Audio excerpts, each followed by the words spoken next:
what in the bloody hell just happened? Like, wow, that was brutal. That was insanely brutal. Wow, like, that was insane. I was not expecting that at all. Like, they've been building up this whole season of like, oh, Eclipso is this big bad villain, and like, oh, he's more powerful than you think.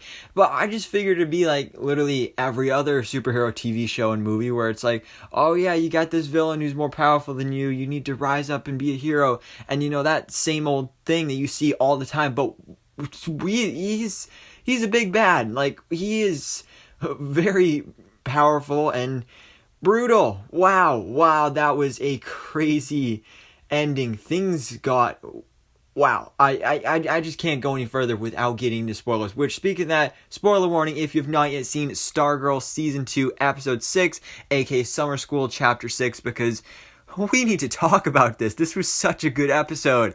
I loved it so much. I mean, it was pretty much a calm episode up until about halfway through where we really got into things. We got the full-fledged Injustice Unlimited team officially forming and getting the conclusion with that storyline. And then things just ramped up with Eclipso at the end. So anyways, guys, let's go ahead and jump into breaking down this episode because we've got a lot to talk about. So we start off the episode with, again, setting up the Injustice Unlimited team where we've got Isaac Bowen visiting Yolanda at the diner, teasing that he knows everything that's going on with, like, her and the JSA and all that stuff. Then you also have Artemis confronting Beth, and it's just like they're being really creepy and evil bad guys here. But then meanwhile, you have Courtney and Pat investigating, of course, the art room, because that was the big thing that happened at the end of last episode, was that Eclipso took over Mr.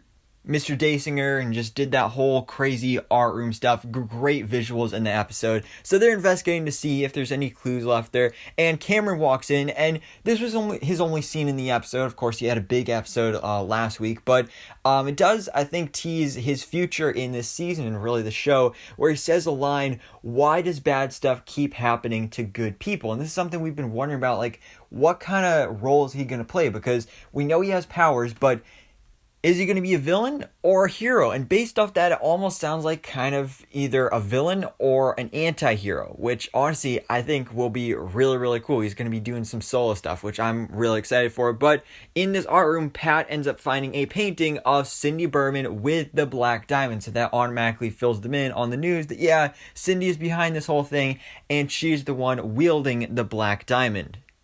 Meanwhile, we have Mike hanging out with Zeke once again, trying to be part of the JSA team, and he just wants to do something, and he comes up with this idea, oh, maybe I can build something new for Stripe. So he goes to get some parts, but Cindy shows up and confronts him, but, we finally get the answer to this mystery of, like, why does she want him on this team? Well, turns out she didn't want him on the team, she just wanted to use him as bait, which makes a lot of sense, but also is honestly kind of a little bit of a disappointing reveal. Because that was the big reveal at the end of the first episode. Has been teased here and there throughout the first couple episodes of the season that, like, with this Injustice Unlimited team, Mike is one of those members. But no, it's just they wanted him for bait. So, again, it makes sense, but also kind of just a little bit of a letdown. But then we've got Isaac Bowen and Artemis now suited up and fully as the Fiddler, and I don't know if you'd want to call Artemis Sportsmaster or Tigress or Sports Tigress, whatever you want to call her. She got a really cool suit here, and they attack Pat at the pit stop, and it turns out they're not here for him, but they still beat him up pretty badly to the point where he ends up in the hospital with a concussion, but they're there specifically to take down Stripe. So that's exactly what they do. Artemis kills Stripe, basically. Which, of course, is a huge loss. Although, to be fair, we haven't really seen... I don't think we've seen Stripe used at all in this season so far. So it's really not a big loss. I mean, I would like to see more Stripe, but doesn't look like it's happening anytime soon. But obviously, this is phase 1 of Cindy's plan with Injustice Unlimited. Because by doing that, then they get Stripe out of the way. Because Stripe would be a big tool and big helpful hand to the JSA when it comes to taking down Injustice Unlimited. So they've basically removed that off the table, and when Cindy she actually ends up calling Courtney on Mike's phone, because again she kidnapped Mike, and says, like, all right, meet me in the cafeteria in 1 hour. So that's what happens. We get the final showdown between the Justice Society of America, the new JSA, versus Injustice Unlimited. And we get some cool 1v1 battles within this, where we get, of course, Stargirl versus Shiv, Hourman versus Sports Tigress is just what I'm going to call her, and Wildcat versus Fiddler, while we also have Beth actually going to rescue Mike. And just this whole battle scene right here was really awesome. I mean, like, the transitions of how you'd go from, like, one character doing a certain pose or a certain fighting move to another character doing that pose or fighting move. And, like, just the transitions on that were really nice. The choreography and, like, the stunt work was really nicely done. Like, it was a really fun battle to watch. Like, it was a really interesting, really fun battle that honestly really enjoyed. But, of course, by the end of it, because this is how things pretty much always turn out, the heroes win and the ISA is defeated. But Cindy, of course, has that trick up her sleeve and she whips out the Black Diamond. But before she can do anything, the Shade shows up, because earlier on in the episode, Barbara actually called the Shade to ask for his help, because, of course, that's his big goal here, is to basically get rid of the Black Diamond and hide that evilness from the world forever. So when she got his contact info, she's like, oh, I'm gonna call the Shade. So he shows up, but before he can even do anything, and before Cindy can even do anything, Eclipso basically awakens and unlocks himself.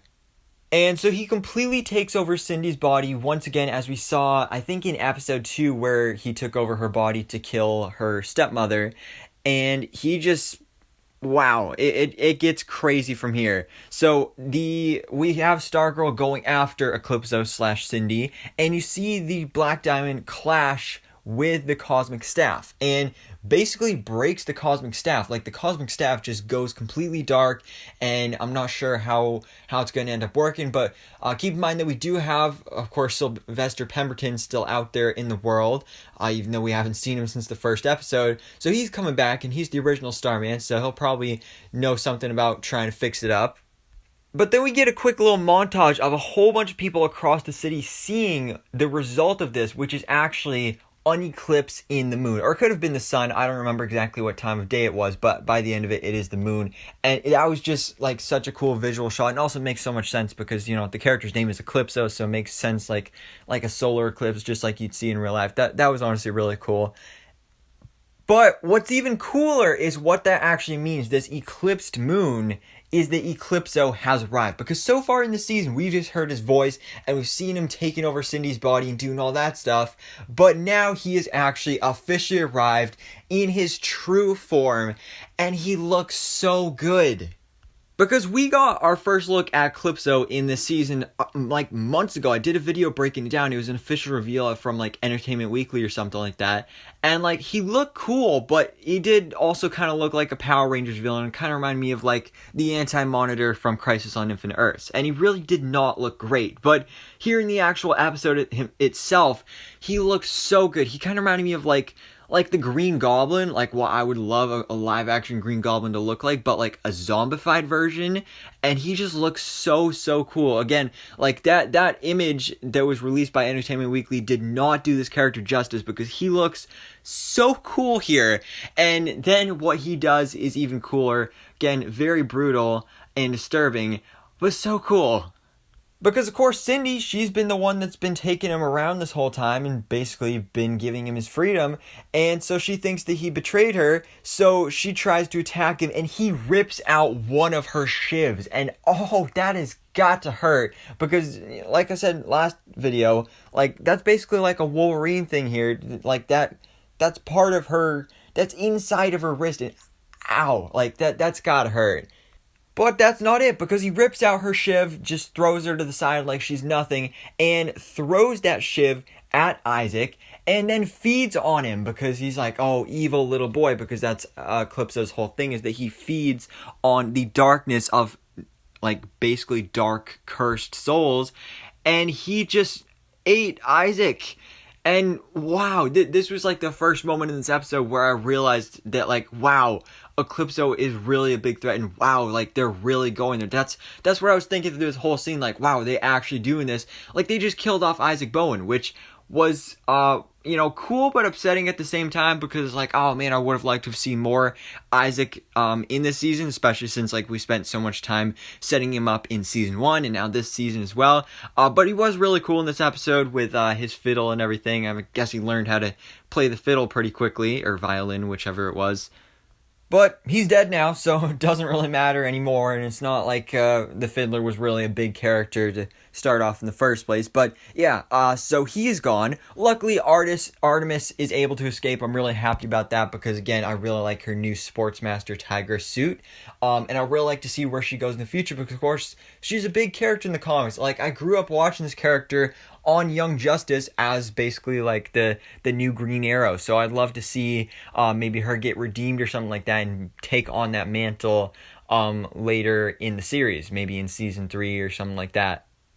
But I already thought that was enough. Like, I thought him consuming Isaac was brutal enough, but that he's just getting that was just a warm up. That was the appetizer right there. He's just getting started, because then he picks up this rock, throws it at Cindy, it expands into this crazy little puddle, and it just like absorbs Cindy. Like, she just falls into like this bottomless pit and is just sunken into this puddle, and it was like so crazy. So I'm pretty sure she's alive. There's the possibility she could be dead, but I'm pretty sure she's alive, and she's going to be coming back in the future because she is such a big character. And I'm happy with this decision because, of course, she's been pretty much like the main villain of the season so far, and they kind of completed her arc at this point. And really, this was a great way of showing how powerful Eclipso really is, that he was able to take down Cindy so easily. Because Eclipso is just that powerful. He completely wrecks everyone. He destroys them. Like, there's this moment where, like, the Shade tries to take him on, and he stands no chance. I mean, if anybody here was able to take down Eclipso, it would have been the Shade. But he was just tossed around like another one of those rocks. Like, he was just tossed over there. And there's this moment where you think, like, oh, is he dead or something? But then we see later on that he's not. It seems like he just teleported away. But, yeah. Everybody is just left in shambles, and Eclipso is just like, all right, I'm out of here. And that was a little confusing. Like he's that powerful. Like, why wouldn't he just kill the rest of them? Why would he leave them alive? That's kind of like a rookie villain mistake, but because, they're going to come back and defeat him at the end, probably. But, whatever. He's that powerful. He's like, I don't care. So, wow, that was just absolutely crazy. And then, of course, like I said, we do catch up with the Shade, who did teleport away, but then it seems like maybe he's not in control of his powers. Like, he can still use his powers, and he keeps teleporting away, but it seems like he's not doing it on purpose, because it seems like he, like, teleports into this building, and he's, like, looking around, like, where am I? And then all of a sudden he teleports somewhere else again, like, not even on purpose. So, like I said, he was, like, their most powerful weapon in this fight against Eclipso, and now he's, like, not so much of a help. But then our final scene of this episode, the cliffhanger scene, was again with Eclipso, again in that amazing looking form, so comics accurate, but also like even cooler than he looks in the comics.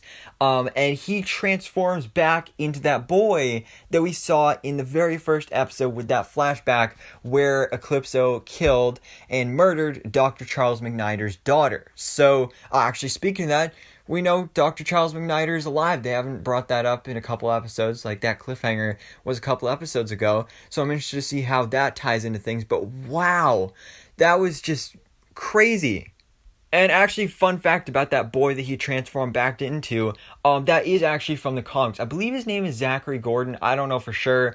But wait a second. No, isn't that like the actor that plays or used to play Greg Heffley in the Diary of a Wimpy Kid movies? I don't know.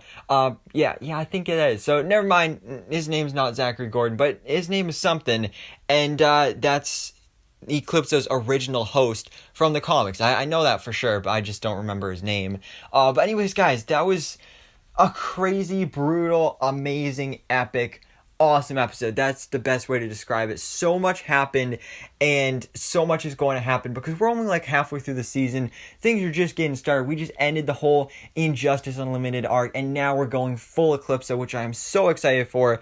And we saw in the promo for next week's episode that things are going to be really heavily focusing on Yolanda's character, who I have a feeling is going to be corrupted by Eclipso at some point in the season because she is dealing with that inner darkness of murdering Brainwave. Speaking of that, based off the promo, promo, we are getting the return of Brainwave, of course, just going to be like in her head or like due to Eclipso or something like that.